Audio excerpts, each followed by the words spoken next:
শীতকাল আর গাজরের হালুয়া হবে না তা কি হতে পারে? একদমই না। তাই আমি সেদিনকে বাড়ি ফেরার সময় নিয়ে এসেছিলাম একদম লাল, লাল দেখে ৫০০ গ্রাম গাজর। তাই তাড়াতাড়ি করে ১ লিটার দুধ এনে বসিয়ে দিয়েছি জালে।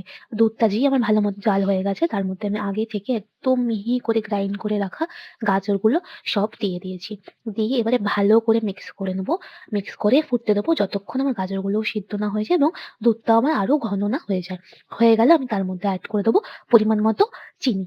চিনিটা এড করে আবারও ভালো করে মিক্স করব। মিক্স করে দিয়ে যখন চিনিটাও ভালো মতো মিক্স হয়ে পারফেক্ট কনসিস্টেন্সি চলে আসবে তখন আমি ওর মধ্যে এড করব অল্প পরিমাণে ঘি। ঘি দিলে গাজরের হালুয়ার টেস্টটা আরো ভালো আসে।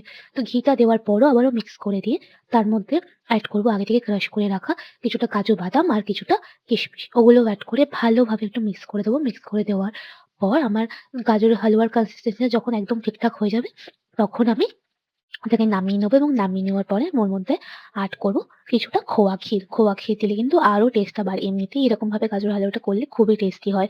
একদম যেমন মিষ্টির দোকানে তৈরি হয় সেইরকম লাগে খেতে। তো ব্যাস আমার গাজরের হালুয়া রেডি গরমাগরম। আর এটা কিন্তু অনেকটাই হয়েছে। তো আমাদের দুজনের তো প্রায় ৩-৪ দিন চলেই যাবে। তো তোমরা কারা, কারা আর আমাদের আমার মতো এই গাজরের ভিডিওটা ভালো হালুয়া খেতে লাগলে ভালোবাসো অবশ্যই অবশ্যই লাইক জানিও করো, কিন্তু। কমেন্ট করো অ্যান্ড পারলে শেয়ার করো। দেখা হচ্ছে নেক্সট ভিডিওতে। ততক্ষণ সবাই সুস্থ থেকো, ভালো থেকো। টাটা।